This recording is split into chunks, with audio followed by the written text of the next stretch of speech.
Nasa kote na ang kawatang nag-ala Spider-Man sa Pasig at naibalita noon sa 24 oras. Ang suspect na aminado sa krimen, tulak din umano ng droga. Tunghayan sa aking eksklusibong pagtutok.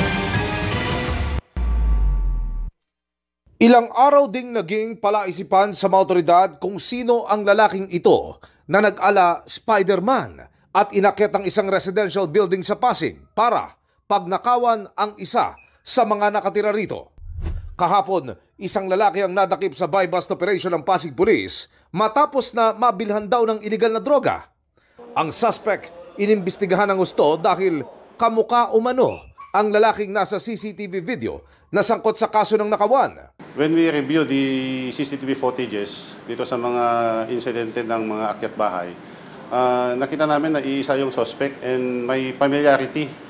May similarity dito sa nahuli namin na suspect. So, ang ginawa namin, pinakita namin ito sa mga witnesses and yung mga victims. At kinoconfirm nila na the same and one person, yung suspect na nahuli namin through buy-bust operation. Isa sa mga nakakilala sa suspect, ang barangay tanod na unang sumita sa kanya. Meron po ako natanaw na isang lalaki, pababa po sa second floor. Siya po ay aking sinagawan, nanakbo po sa sir. Nung siyang kasi aking habulin, natanggal po yung kadena ng bike ko. Sa investigasyon, sangkot sa iba pang kaso ng nakawan ng suspect. May recorded na kami sa kanya na dalawang incident na akyat bahay, same village. Ayon sa suspect, natukso raw siya nang makakita ng pagkakataon.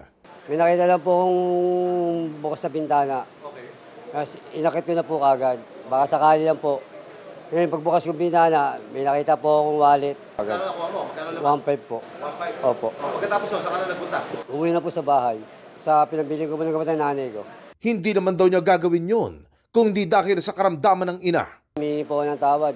Kaya ako lang po nagawa yung araw niya kasi may sakit po yung nanay ko. Kasi ganda po ng kahirapan lang po, sir. Sana mapatawad po nila ako. Ang Pasig Police nagpaalala na ngayong uso ang out of town at staycation, baka makalimutan i-secure ang home sweet home.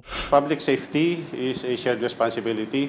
So dapat bago tayo aalis sa ating mga bahay, kailangan po natin isipin yung home defense security concept na kung saan ay siguraduhin natin na naka-padlock, naka-secured yung mga bahay at ibilid natin po ito sa ating mga kapitbahay o kaya sa ating mga security forces.